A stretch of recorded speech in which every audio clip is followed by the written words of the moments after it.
Hello friends, మనం ఈ వీడియోలో బంగారం ధర ఎందుకు పెరుగుతుందో ఎందుకు తగ్గుతుందో చూద్దాం. అసలు గోల్డ్ రేట్ ఎలా పెరుగుతుంది, ఎలా తగ్గుతుంది, దానికి గల కారణాలు ఏంటి, ఒకవేళ గోల్డ్ రేట్ పెరిగితే కలిగే లాభ నష్టాలు ఏంటి, ఒకవేళ తగ్గితే అప్పుడు జరిగే లాభ నష్టాలు ఏంటో ఈ వీడియోలో చూద్దాం. మనం ఎకనామిక్ పాయింట్ ఆఫ్ వ్యూలో అర్థం చేసుకునే ముందు అసలు బంగారం ఎందుకు విలువైందో చూద్దాం. ఫస్ట్ మనం తెలుసుకోవాల్సింది ఏంటంటే gold is given currency value. మనం యాజ్ అ సొసైటీగా బంగారానికి కరెన్సీ వాల్యూ ఇవ్వడం జరిగింది. ఆ డెసిషన్ కొన్ని కారణాల వల్ల తీసుకోవడం జరిగింది. అవేంటంటే బంగారానికి ఉండే కొన్ని ప్రత్యేక లక్షణాలు. అది అరుదైన వనరులలో ఒకటి. ఈ ప్రపంచంలో ఏదైనా అరుదుగా లభిస్తే దాని వాల్యూ ఆటోమేటిక్గా పెరుగుతుంది. సెకండ్లీ, బంగారం మన దేశంలో ఎంతో విలువైన మెటల్. దేవుని విగ్రహాలకు, నగలకు కూడా ఉపయోగిస్తారు. అది వేరే ఏ ఇతర రసాయనాలతో ప్రతిచర్య జరపదు. సో గోల్డ్కి రస్ట్ పట్టే అవకాశం లేదు. ఇంకా బంగారం విషపూరితం కాదు. సో ఇలా డిఫరెంట్ కారణాల వల్ల బంగారానికి కరెన్సీ వాల్యూ ఇవ్వడం జరిగింది. సో ఇప్పుడు మనం ఇండియాలో గోల్డ్ రేట్ ఎందుకు పెరుగుతుంది, ఎందుకు తగ్గుతుందో చూద్దాం. ఏ కారణాల చేత బంగారం ధర ప్రభావితం చెందుతుందో చూద్దాం. First one is global market force. భారతదేశంలో బంగారు నిల్వలు తక్కువ, కానీ బంగారంకు ఉండే డిమాండ్ ఎక్కువ. సో మనం వేరే దేశాల నుండి దిగుమతి చేసుకుంటాం. ఇండియా అతిపెద్ద బంగారు దిగుమతిదారులలో ఒకటి. ఒకవేళ గ్లోబల్ మార్కెట్లో గోల్డ్ రేట్ ఎక్కువ అవుతే ఆబ్వియస్లీ ఇంపోర్టింగ్ కాస్ట్ ఎక్కువ అవుతుంది.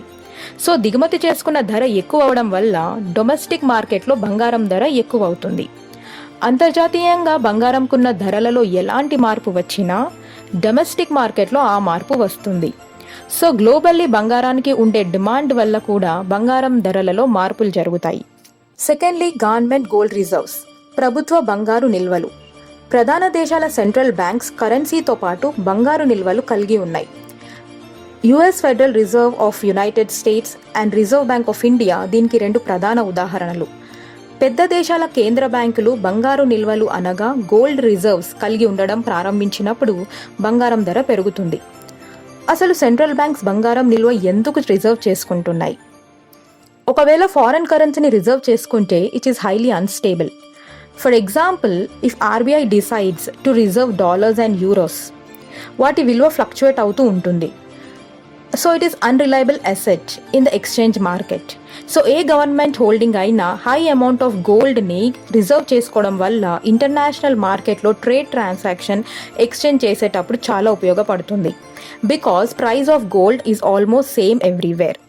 సో అందుకే సెంట్రల్ బ్యాంక్స్లో గోల్డ్ రిజర్వ్ చేయడం is better than foreign currency reserves. ఇలా బ్యాంకులు గోల్డ్ రిజర్వ్ చేసుకోవడం వల్ల బంగారంపై ధరపై ప్రభావం చూపుతుంది. థర్డ్ వన్ ఈజ్ ఇన్ఫ్లేషన్, ద్రవ్యోల్బణం. ఇన్ఫ్లేషన్ రైజ్ అయినప్పుడు వాల్యూ ఆఫ్ కరెన్సీ తగ్గిపోతుంది. అసలు ఇన్ఫ్లేషన్ అంటే ధరలు పెరగడం. ధరలు ఎందుకు పెరుగుతాయి? డిమాండ్ పెరగడం వల్ల. డిమాండ్ పెరగడం వల్ల కన్జ్యూమర్స్ ఎంతైనా పెట్టి ఆ ప్రోడక్ట్ని కొనడానికి ఇష్టపడతారు. మన భారతదేశంలో బంగారానికి కరెన్సీకి ఉన్న వాల్యూ ఉండడం వల్ల ఇన్వెస్టర్స్ మోస్ట్లీ గోల్డ్ పైన ఇన్వెస్ట్ చేస్తారు. గోల్డ్ని ఎక్కువగా ఇన్వెస్ట్మెంట్ పర్పస్కి యూస్ చేస్తారు. సో డిమాండ్ ఇంక్రీజ్ అయినప్పుడు ఆబ్వియస్లీ ప్రైస్ హై అవుతుంది, బంగారం ధర ఎక్కువ అవుతుంది because of its demand. So ఎప్పుడైతే డిమాండ్ ఫర్ గోల్డ్ ఇంక్రీజ్ అవుతుందో prices of gold will shoot up. Fourth one is interest rate, వడ్డీ రేటు, కాస్ట్ ఆఫ్ బారోయింగ్. ఎప్పుడైతే బ్యాంక్ ఇంట్రెస్ట్ రేట్ తగ్గిస్తుందో ఎక్కువ ప్రజలు ఎక్కువ డబ్బు బ్యాంక్ నుండి వడ్డీ తీసుకోవడం జరుగుతుంది. సో కన్జ్యూమర్స్ దగ్గర ఎక్కువ డబ్బు ఉండడంతో ఎకానమీ పెరుగుతుంది. దానివల్ల ఇన్ఫ్లేషన్ పెరుగుతుంది. ఇన్ఫ్లేషన్ అంటే ధరల పెరుగుదల. మన దగ్గర ఎప్పుడైతే డబ్బు ఎక్కువ ఉంటుందో మనం ఖర్చు పెట్టడం ఎక్కువ అవుతుంది. సో డిమాండ్ పెరుగుతుంది. డిమాండ్ పెరగడం వల్ల కన్స్యూమర్స్ ఒక వస్తువుని కొనడానికి ఎంతైనా డబ్బు ఇన్వెస్ట్ చేయడానికి ఇష్టపడతారు. సో అలా ధరలు పెరుగుతాయి. సో ఇంట్రెస్ట్ రేట్ తగ్గడంతో ఖర్చులు ఎక్కువ అవుతాయి. ఖర్చులు పెరగడంతో డిమాండ్ పెరుగుతుంది. డిమాండ్ పెరగడం వల్ల ధరలు పెరుగుతాయి. సో అలానే ఇఫ్ బ్యాంక్ ఇంట్రెస్ట్ రేట్ పెంచితే ప్రజలు తక్కువ డబ్బు వడ్డీ తీసుకుంటారు. సో వాళ్ళ దగ్గర డబ్బు తక్కువ ఉండడంతో ఖర్చు తగ్గుతుంది, డిమాండ్ తగ్గుతుంది. డిమాండ్ తగ్గడం వల్ల ధరలు తగ్గుతాయి. మన భారతదేశంలో బంగారం ఇన్వెస్ట్మెంట్కి ఒక సేఫ్ ఆప్షన్. ఒకవేళ మన దగ్గర డబ్బు ఉన్నట్లయితే ఖచ్చితంగా బంగారం పైనే ఇన్వెస్ట్ చేస్తాం. సో లో ఇంట్రెస్ట్ రేట్ ఉండడం వల్ల బంగారంపై డిమాండ్ పెరుగుతుంది. డిమాండ్ పెరగడం వల్ల ధర పెరుగుతుంది. అండ్ హై ఇంట్రెస్ట్ రేట్ వల్ల బంగారం ధర తగ్గుతుంది. కస్టమర్స్ బ్యాంక్ నుండి తక్కువ డబ్బుని అప్పు తీసుకుంటారు. వాళ్ళు ఆ బంగారంని అమ్మడం జరుగుతుంది.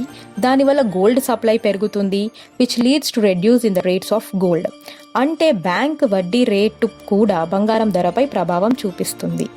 Fifth one is during the festive and wedding season. పండుగలు పెళ్లిళ్ళ సీజన్లో when demand increases price also increase. ఇండియాలో గోల్డ్ జ్యువెలరీ అంటే చాలా ఇష్టపడతారు. పండుగలు పెళ్లిళ్ళ సీజన్లో గోల్డ్కి డిమాండ్ పెరుగుతుంది. సో డిమాండ్ పెరగడం వల్ల ధర పెరుగుతుంది. అపార్ట్ ఫ్రమ్ జ్యువెలరీ, బంగారాన్ని కొన్ని ఎలక్ట్రానిక్ డివైజెస్లో కూడా ఉపయోగిస్తారు. సో బంగారం కోసం దేశీయ డిమాండ్ ఎంత పెరిగిందంటే భారతదేశం ఎప్పటికప్పుడు భారీ మొత్తాలను దిగుమతి చేసుకోవాల్సిన అవసరం ఉంది. So as demand increases again price increase అవుతుంది. ఒకవేళ డిమాండ్ తగ్గినట్లయితే ధరలు కూడా తగ్గుతాయి. సో ఈ కారణాలపైన బంగారం ధర ఆధారపడి ఉంటుంది. Gold and stock market are inversely proportional. అంటే ఎప్పుడైతే గోల్డ్ ప్రైస్ ఎక్కువ అవుతుందో అప్పుడు ప్రైజెస్ ఇన్ స్టాక్ మార్కెట్ పడిపోతాయి. స్టాక్ మార్కెట్లో లాస్ ఉన్నప్పుడు sale of gold coins, gold bars పెరుగుతాయి. సో గోల్డ్ ప్రైస్ ఎక్కువ అవుతుంది. గోల్డ్ రేట్ పెరగడం వల్ల స్టాక్ మార్కెట్ పడిపోతుంది. గోల్డ్ రేట్ తగ్గడం వల్ల స్టాక్ మార్కెట్ పెరుగుతుంది. గోల్డ్ రేట్ పెరగడం వల్ల గోల్డ్ పైన ఇన్వెస్టర్స్ తగ్గిపోతారు, బట్ ఆల్రెడీ ఇన్వెస్ట్ చేసిన వారికి ప్రాఫిట్ వస్తుంది.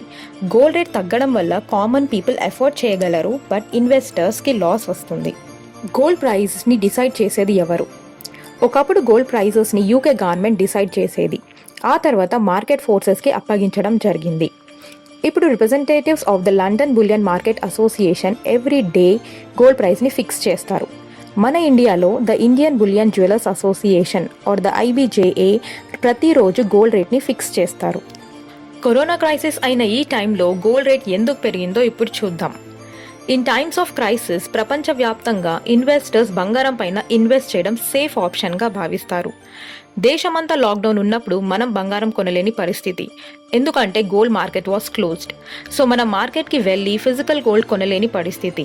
సో అలాంటి పరిస్థితుల్లో మనకు ఒక ఆప్షన్ ఏంటంటే invest in sovereign gold bonds. ఇవి గవర్నమెంట్ సెక్యూరిటీస్ ఇష్యూ చేస్తాయి. They will be in 1 gram of gold format. 1 తులా అంటే 10 గ్రామ్స్.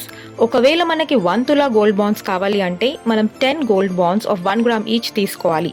ఈ gold bonds the reserve bank of India on behalf of government of India issue చేస్తారు. So ఇలాంటి crisis అప్పుడు or lockdown అప్పుడు when markets are closed invest చేయాలి అనుకుంటే physical గోల్డ్కి బదులుగా మనం ఈ గోల్డ్ బాండ్స్ పైన ఇన్వెస్ట్ చేయొచ్చు. During crisis demand for gold పెరుగుతుంది, ఎందుకంటే అదొకటే ఇన్వెస్ట్మెంట్కి safe option. So investors gold bonds పైన ఇన్వెస్ట్ చేయడం ఎక్కువ అవుతుంది. గోల్డ్ బాండ్స్ పైన డిమాండ్ని కంట్రోల్ చేయడం కోసం గవర్నమెంట్ వాటి కాస్ట్ని పెంచుతుంది.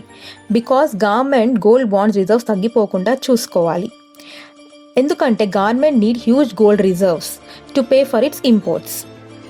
సో అన్ని రీజన్స్ వలన ఇప్పుడున్న సమయంలో ఇండియాలో బంగారం ధర పెరిగింది అని చెప్పొచ్చు. సో ఫ్రెండ్స్, ఈ వీడియో కనుక మీకు నచ్చినట్లయితే please like, share and subscribe to our channel. ఏమైనా సజెషన్స్ చెప్పాలి అనుకుంటే mention in the comment box. And don't forget to press the bell icon. Thank you.